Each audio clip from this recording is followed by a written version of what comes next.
Bueno, vamos a proceder a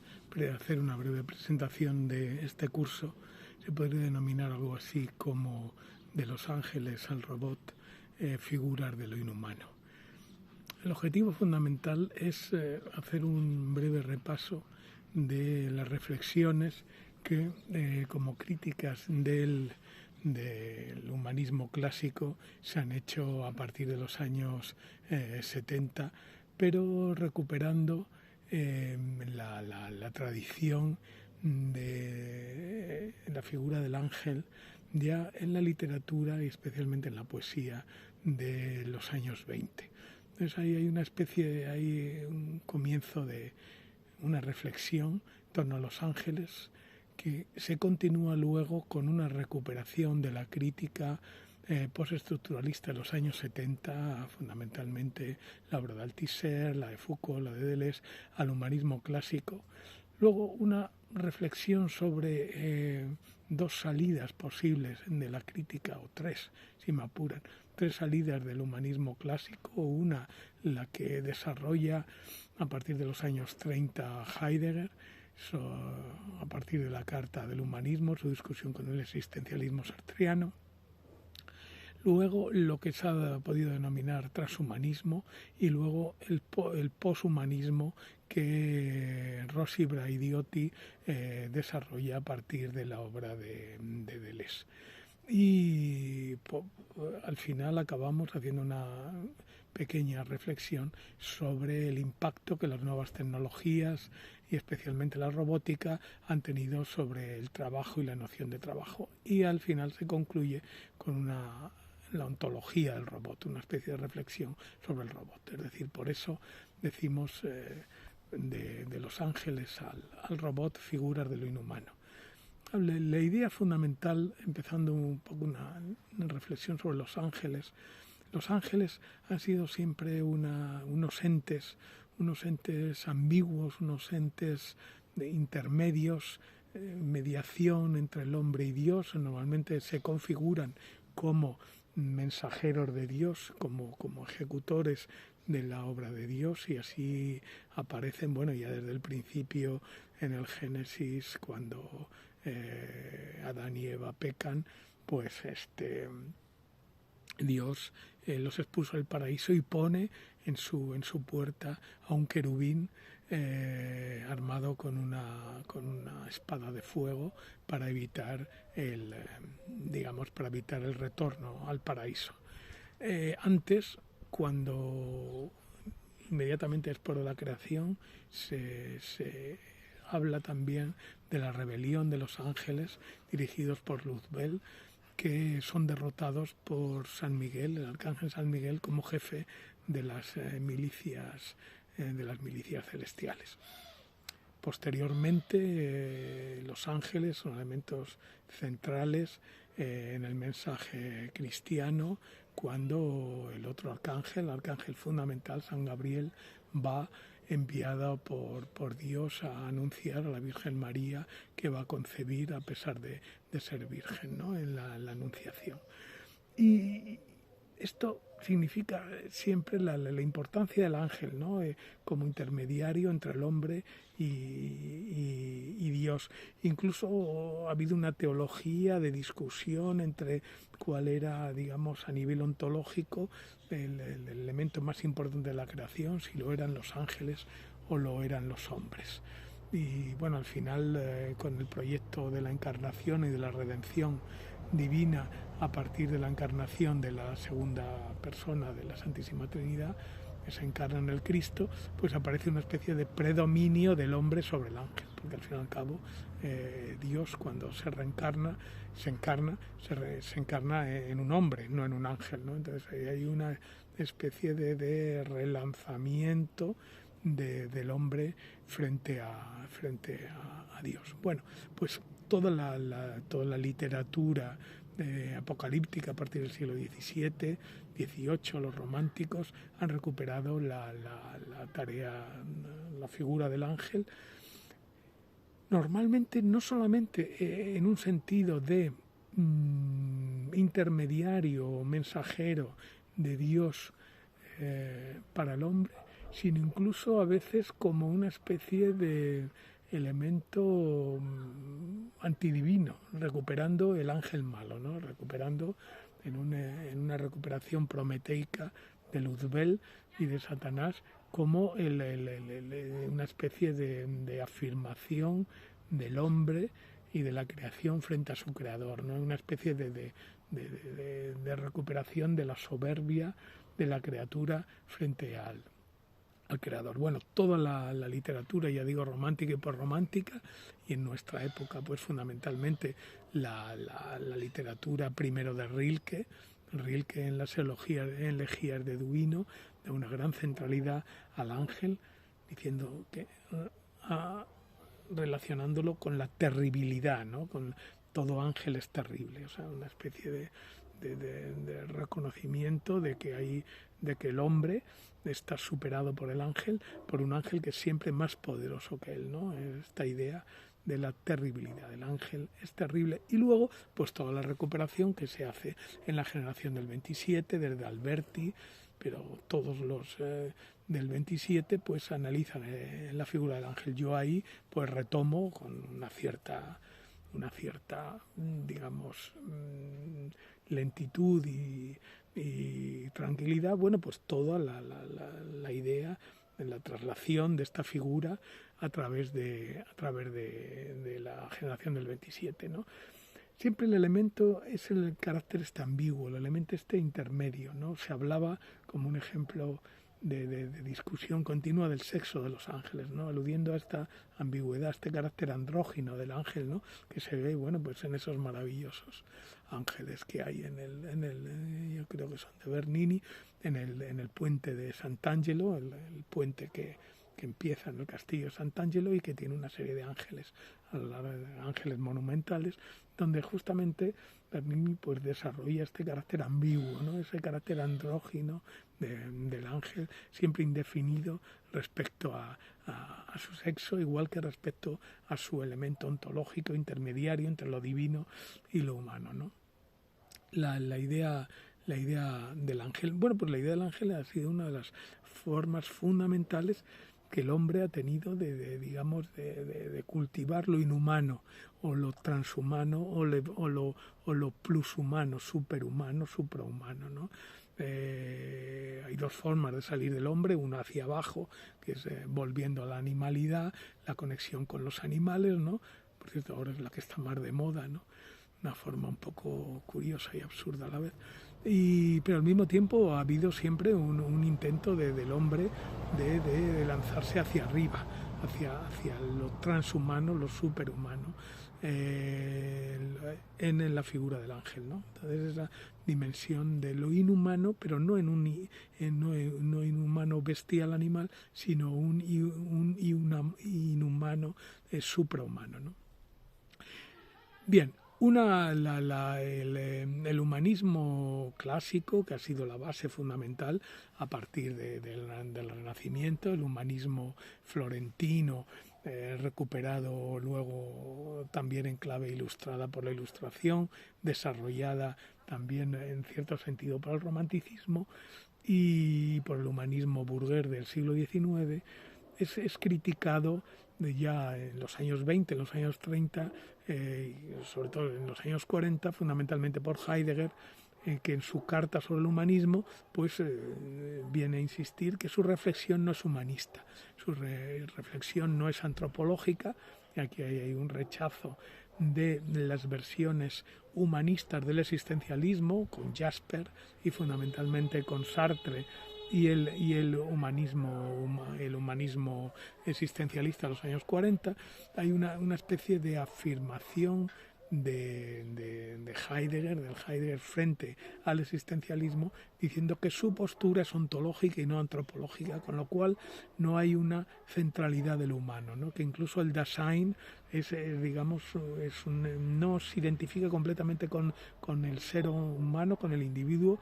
y es más una especie de lugar, de ámbito donde el ser se manifiesta, ¿no? O sea, un ámbito privilegiado de lo óntico, donde lo ontológico se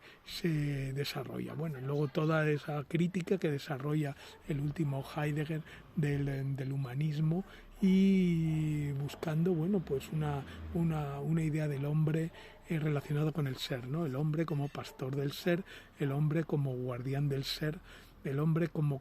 sometido al ser, ¿no? El hombre no sobre el ser, sino como un elemento en el cual el ser puede aparecer, ¿no? Bien, esto en los años 60, 60, 70, a partir del estructuralismo, especialmente del postestructuralismo, hay una crítica al humanismo. Primero, una crítica al humanismo en el marxismo de Althusser, una noción del antihumanismo teórico, en el cual la que se hace una crítica al humanismo que se deja como ideología, pero que no se acepta como un elemento teórico, como un elemento esencial de la reflexión marxiana y marxista, ¿no? Sino que el marxismo, el Marx, desde que rompe, entre comillas, supera retomando y pasando de lugar, de espacio, ¿no? Cuando en la línea paralela a como hace Galileo, como el descubridor del continente de la física y del continente de la ciencia moderna, pues Marx aparecería, como decían los italianos, como decía Della Volpe, Cerroni, el constructor de un galileísmo moral, es decir, él hace en las ciencias morales, en las ciencias humanas, en lo que Galileo había hecho en las ciencias físicas, ¿no? Y eso le lleva a Althusser a hablar de que Marx descubre el continente historia. Es decir, exactamente igual que Galileo había descubierto el continente física, pero que eso lo hace sin utilizar, digamos, las categorías del humanismo. Hay una especie incluso, si me apuran, hasta las categorías de la filosofía en tanto que metafísica, y hay un intento de Lukács a partir del año 45, de la ideología alemana, de construir el materialismo histórico como una reflexión científica, sociológica, económica, histórica sobre la historia, que rompe con las tradiciones y con los conceptos fundamentales de la filosofía, incluida las de la izquierda hegeliana y las de Feuerbach, su maestro, que le intenta recuperar y al mismo tiempo superar, ¿no? Frente al marxismo humanista feuerbachiano, él desarrolla ya una especie de ciencia social, socioeconómica, que rompe con la filosofía, al menos con la filosofía tanto que metafísica. Bien, pues retomando esa línea, Althusser habla de un antihumanismo teórico esencial del marxismo, lo cual no quita mantener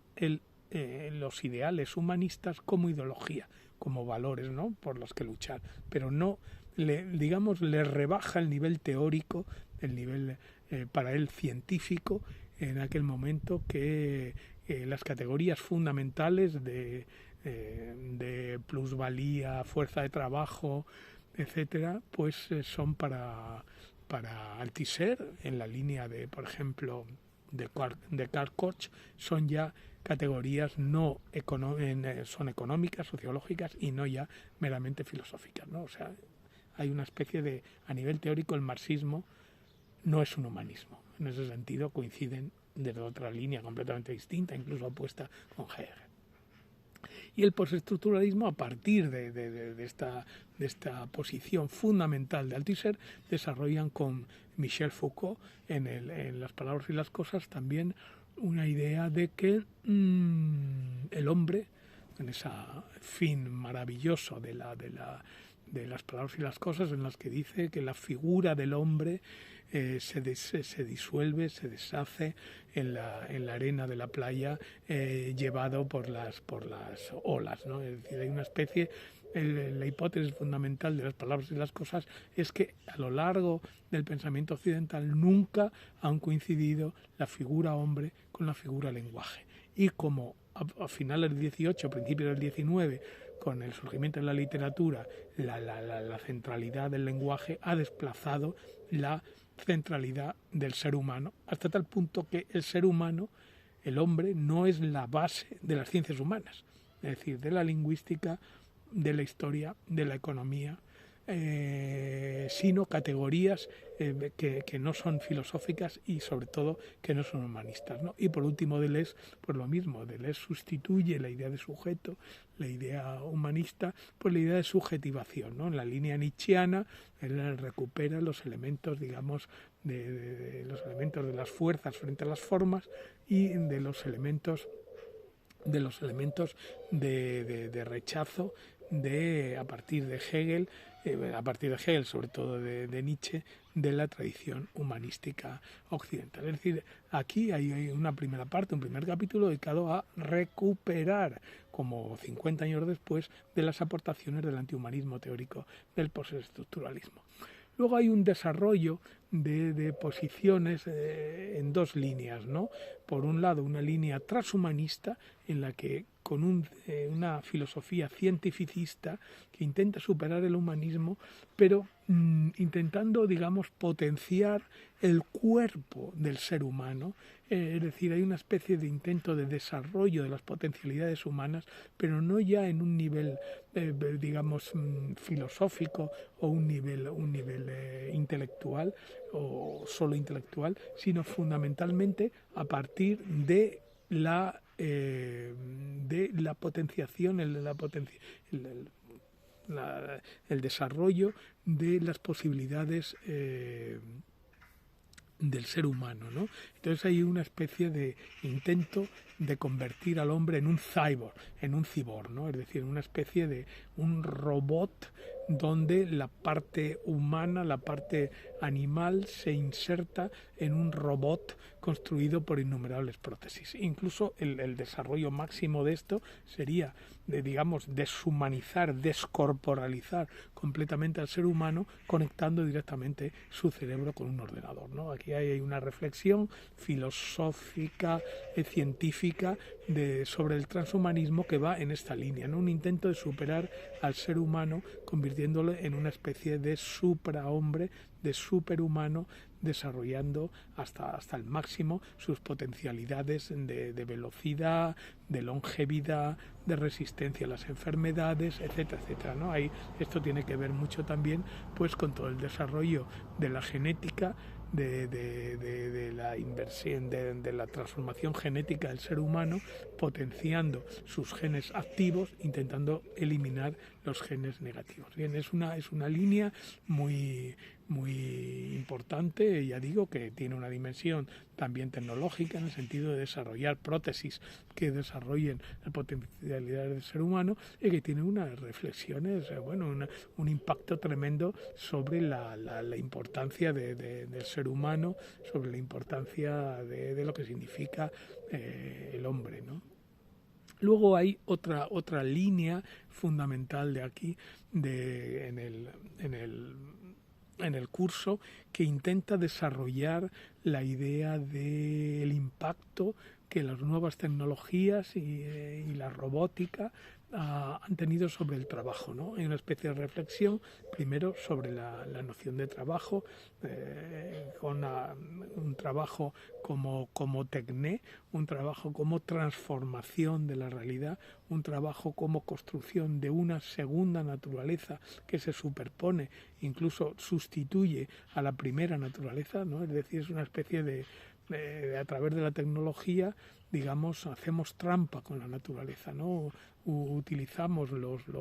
las leyes naturales para desviarlas en nuestro beneficio. Entonces, esa utilización tecnológica de la ciencia, fundamental del siglo XVII, pues ha permitido construir una especie de segunda naturaleza artificial que se superpone y muchas veces sustituye a la propia naturaleza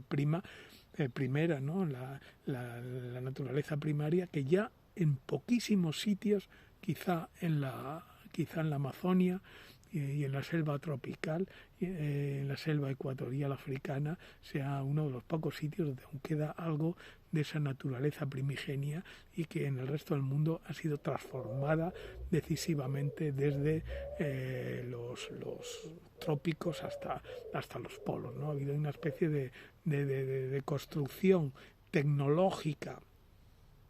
que algunos llaman antropoceno y que sería mejor llamarlo capitaloceno, porque fundamentalmente la transformación no ha sido meramente el resultado de la acción del humano en abstracto, sino de una forma determinada de desarrollar la tecnología y desarrollar la economía y desarrollar la vida, que ha sido el capitalismo, y que es lo que ha producido una transformación radical de la naturaleza, primero de la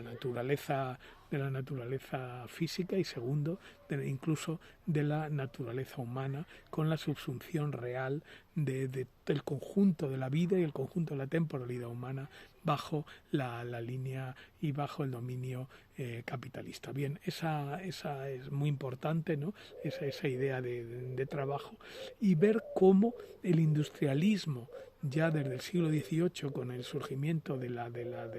máquinas de vapor, luego desarrollado en el siglo XIX a partir del motor de explosión, de los motores eléctricos, y luego ya pues fundamentalmente a través de la revolución tecnológica ligada a los ordenadores, a los microchips, etcétera, la revolución del silicio que sustituye al carbono como el elemento central del desarrollo humano, pues ha producido con las nuevas tecnologías un cambio total de la vida y del trabajo del ser humano, ¿no? Entonces ahí hay un capítulo dedicado a cómo la robótica, las nuevas tecnologías, la conexión directa con el ordenador, pues ha producido un cambio en la forma de trabajar, ligado ahora, por ejemplo, pues al teletrabajo, etcétera, etcétera, ¿no? Y cómo esto ha incidido decisivamente en la relación entre la vida humana y la vida de trabajo, entre el tiempo de vida, tiempo de trabajo que ha ocupado las 24 horas, todos los momentos de la vida estamos trabajando, bien directa o bien indirectamente, ¿no? Que tiene que ver también con el aprovechamiento a través de los algoritmos, de toda la información que damos y que hace que cualquiera de nuestras actividades, al ser registrada y almacenada en los bancos de datos, pues es utilizada por el capital como forma nuestra de trabajo, aunque sea indirecta, sea involuntaria, ¿no? Bien, todo estos elementos tienen ahí un capítulo dedicado a la ontología del robot, una especie de recuperación de la idea del robot que fascinó a partir del siglo XVIII con los autómatas, y luego toda la construcción de máquinas con la Eva Futura, etcétera, etcétera, con Metrópoli, es decir, esa construcción de humanoides, generalmente, por cierto, figura femenina, ¿no? La idea esta de la construcción del robot como la mujer, con lo cual pues la Eva Futura, ¿no? Y una especie ahí como también de metáfora en misoginismo occidental, vuelve otra vez ligando los problemas ligados a la mujer con los problemas ligados al robot, en estos robots femeninos terroríficos, ¿no? De la Eva Futura y de Metrópoli, pero muchos más, esos son los primeros, pero luego ahí llega, bueno, pues hasta todo el problema de la Superwoman, de la Supergirl, todo esto, y de los superhéroes, ¿no? Es decir, los femeninos de Superman y de Batman, etcétera, etcétera. Ahí hay una especie de reflexión en el cual hay una especie de relanzamiento de los cyborg o robot como sustituyendo al ser humano, ¿no? Ya no solamente los robots, digamos, no de forma humana, sino fundamentalmente ya de robots de forma humana que interaccionan con los individuos, bueno, pues en forma de azafatas, en forma de porteros, en forma de vigilantes, etcétera, etcétera, ¿no? En forma de servidores, autómatas. Es decir, ahí hay una especie de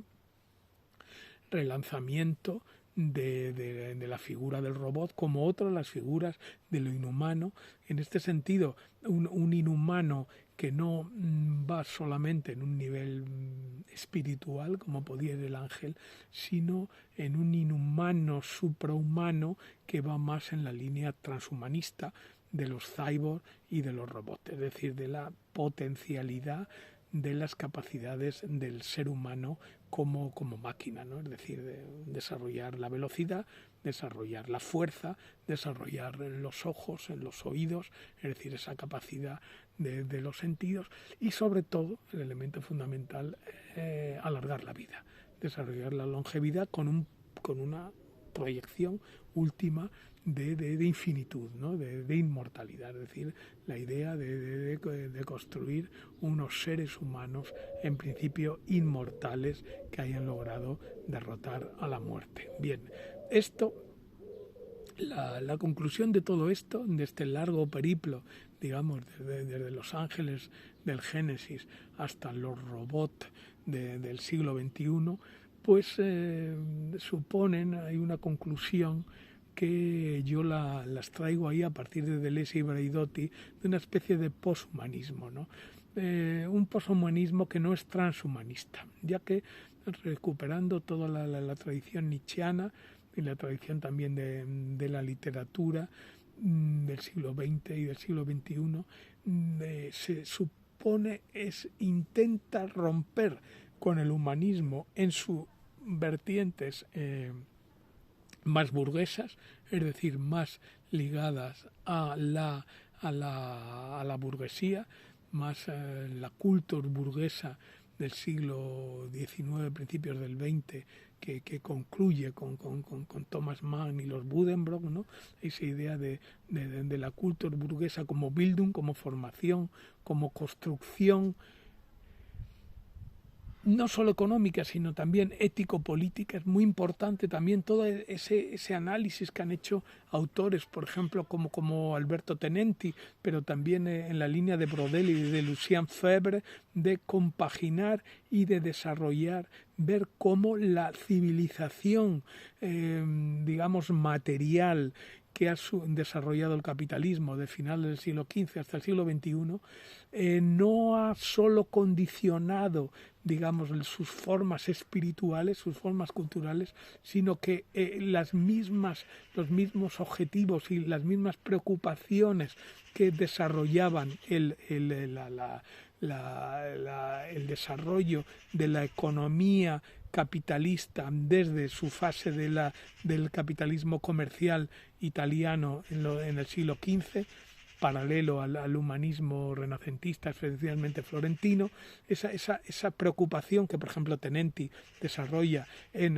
por ejemplo, en la importancia y el sentido de los seguros, ¿no? De los seguros, como el seguro, por un lado, aparece como un elemento ligado al desarrollo de la economía, especialmente de la economía mercante y mercantilista, ¿no? Ligado a la centralidad que tenían los economistas y los mercaderes venecianos y florentinos para asegurar la seguridad de su riqueza, pero también, y no hay que olvidar que el surgimiento del seguro como actividad comercial es paralela al desarrollo del humanismo florentino, pues supone una nueva concepción y un nuevo valor dado a la vida humana, ¿no? Es decir, que hace que no solamente como valor económico, sino también como valor en sí convenga asegurar. O sea, Alberto Tenenti ha desarrollado estos estudios, ¿no? La importancia fundamental del seguro no solo como actividad económica, sino también como índice de cambio fundamental de la valoración que se da a la vida a partir del humanismo renacentista. Bien, pues en esa línea del humanismo burgués, parece evidente que retomando las aportaciones, por un lado de Heidegger, por otro lado del postestructuralismo althuseriano, Foucaultiano, deleuziano, y quien lo construye más en la línea de Braidotti, que además le da una dimensión feminista, porque claro, este humanismo desde el siglo XV hasta el siglo XX normalmente ha sido un humanismo ligado a androcéntrico, es decir, centrado en el varón, ¿no? donde la mujer pues ocupaba un lugar subalterno. Bueno, pues hay una reflexión de Braidotti a partir de Deleuze de, por un lado, criticar este elemento, digamos, androcéntrico machista, si lo queremos llamar así, del humanismo clásico, pero al mismo tiempo en la línea de una apertura al otro, un humanismo que tiene que hacer los juegos con lo otro, y en ese sentido digamos como que le queda estrecho el humanismo clásico, ¿no? Entonces hay una apertura al otro que es primero la mujer, pero luego las otras culturas, luego lo que analizó el propio Foucault de forma esencial, la locura como la forma de la sinrazón en la infancia, y los otros, las otras culturas, ¿no? Es decir, eso, el insertar al otro dentro del humanismo le obliga del humanismo clásico burgués, obliga a ir más allá del propio humanismo en un poshumanismo que, mientras que mantiene los valores, por ejemplo, los valores burgueses de libertad, igualdad y fraternidad ligados a la Revolución Francesa, intentan liberarlos de sus constricciones económicas por el capitalismo y de género por el machismo y de eurocentrismo ligados al proyecto del hombre varón capitalista europeo. Y en ese sentido, esa apertura al otro es lo que obliga a pasar de un humanismo a un poshumanismo. Pero ese poshumanismo no es transhumanista, no intenta desarrollar de forma tecnológica al ser humano para potenciar en última instancia su rendimiento. Es decir, siempre hay una especie en el transhumanismo, siempre hay una especie de elan capitalista. Y además que justamente el intento del desarrollo del ser humano como biomáquina, como elemento biomecánico, suele ir en detrimento del desarrollo del ser humano como ente ético-político, es decir, centrado en el desarrollo de los valores humanos, en el desarrollo de la democracia, en el desarrollo de la Revolución Francesa, es decir, en el desarrollo de los elementos más importantes de la Revolución burguesa, que son justamente los elementos